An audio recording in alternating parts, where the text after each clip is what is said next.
A bunch of really generic biopics come out each year, each one trying to basically tell the most inspiring story and outdo the others until one or two of them wind up with Oscar nominations.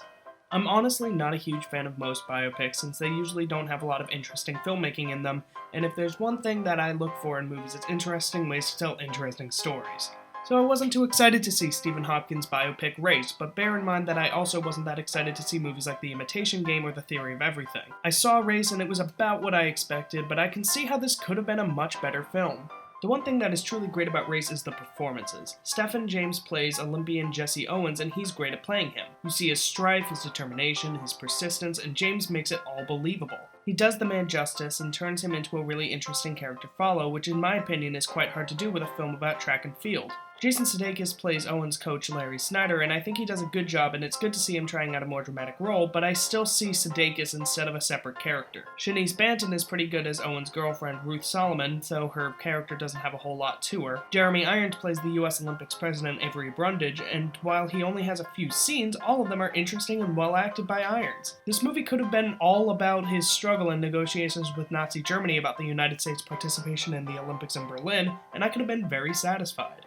I think the main issue with Race is the story, or to better summarize the issue, stories. There are several subplots in the film and it doesn't really manage all of them that well. On top of the central story of Jesse Owens training to be in the historic Olympic Games and breaking a lot of the boundaries, there are stories about his love life and the issues that came through that, Brundage's negotiations with the Nazis to get participation from the US Olympic teams, Larry Snyder trying to make a name for himself as a great coach, Leni Riefenstahl creating a film about the Olympic Games, all while also trying to do the sports biopic about proving to the bad guys that the US is better than them, even on home turf. There's just a lot going on, and if you cut 2 or even 3 of these subplots, the film would be a lot tighter and entertaining, especially for the already pretty long runtime for a film like this. Something that could have been great is if a lot of the earlier scenes were edited and cut better, because the way they are now, it's pretty generic and uninteresting. I got pretty bored with the first sections of this film before Owens gets to the Olympics. Everything about how the film is made during this portion is just generic underdog sports filmmaking. Once in a while, one of the scenes with Jeremy Irons comes in to spice it up a little bit, but it doesn't make the rest of it that much better. On the other hand, once we get to the Olympics, the editing is great, and the battle of the US and the Nazis is much more interesting, and the editing is great at making a sport that only lasts about 10 seconds just a little bit thrilling. Mixed with a big score, a lot of the Olympics scenes prove what this film could have been if the early scenes were just tightened a bit more.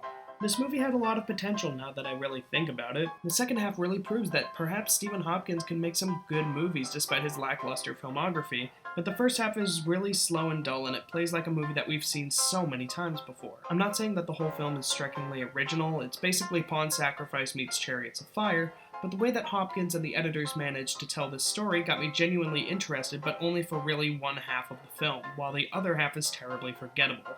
It really holds me down from giving this film a better grade because the Olympic scenes are a solid B, maybe even a B+, but because of how slow-paced the first half is, I have to knock the film on the whole down some pegs. It's decent, but it's not entirely necessary to see on the big screen.